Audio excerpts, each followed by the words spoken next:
রাজ্যের বেকার যুবক যুবতীদের সাথে প্রতারণা করছে রাজ্যে বিজেপি আইপিএফটি জোট সরকার। বৃহস্পতিবার বিকেল 4টায় বিশ্রামগঞ্জ সিপিএম জেলা কার্যালয়ের সামনে সারা ভারত গণতান্ত্রিক নারী সমিতির উদ্যোগে আয়োজিত পথসভায় এমনটাই বললেন রাজ্যের প্রাক্তন মন্ত্রী তথা সিপাহীজলা জেলার সিপিএম জেলা কমিটির সম্পাদক বানুলাল সাহা।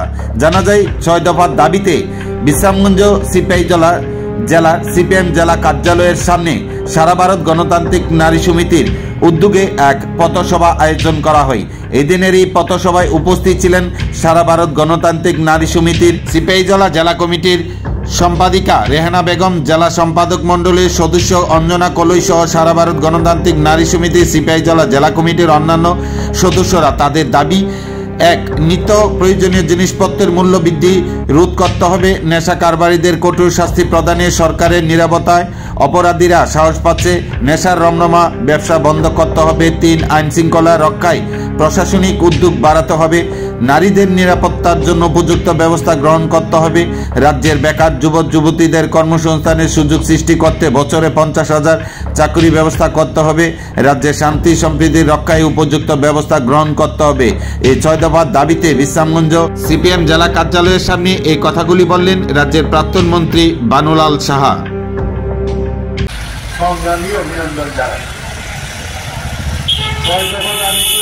রাজ্যপালের কাছে দাবিপত্র পেশ জেলা শাসকের মাধ্যমে করার আপনাদের যে সিদ্ধান্ত, সেই সিদ্ধান্তের অঙ্গ হিসাবে আজকে এখানে আপনারা একত্র হয়েছেন, মিছিল করেছেন এবং সভা করছেন।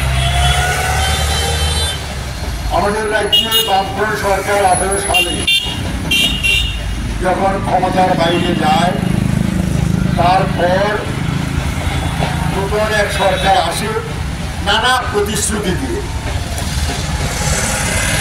1 বছরে 50,000 বেকারের চাকরি, বেকারের মা, বেকারের স্ত্রী, বেকারের বোনেরা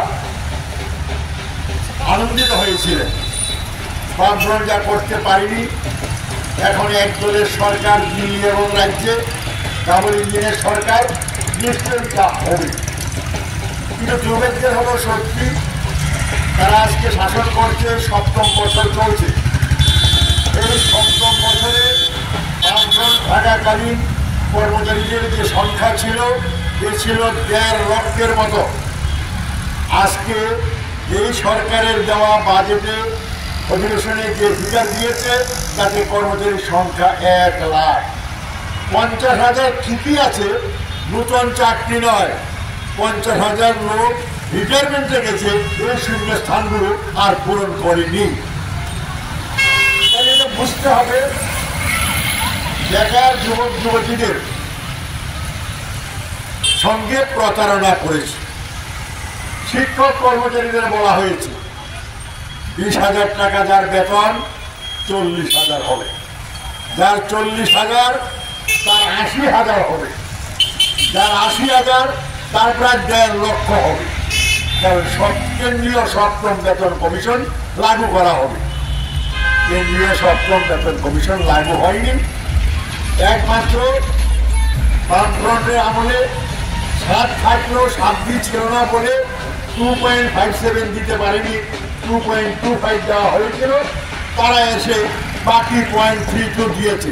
তাতে বামফ্রন্ট কর্মচারীদের বেতন বাড়িয়েছিল 19.4%, আর তারা এসে বাড়িয়েছে 12.4%। তাইলে 20,000 টাকা বেতনের লোকের বেতন মাত্র বামফ্রন্টের আমলে এবং এই আমলে 33% বেড়েছে, এর বেশি বাড়েনি। তাহলে এই যে কেন্দ্রীয় সরকারের প্রধানমন্ত্রী সহ আমাদের জেলার সোনামুড়াতে বক্তৃতা দিয়ে বলেছেন, সরকার আসলে এগুলো হবে। মানুষ প্রধানমন্ত্রীকে তো অবিশ্বাস করার কথা নয়, বিশ্বাস করেছে এবং ঠকেছে।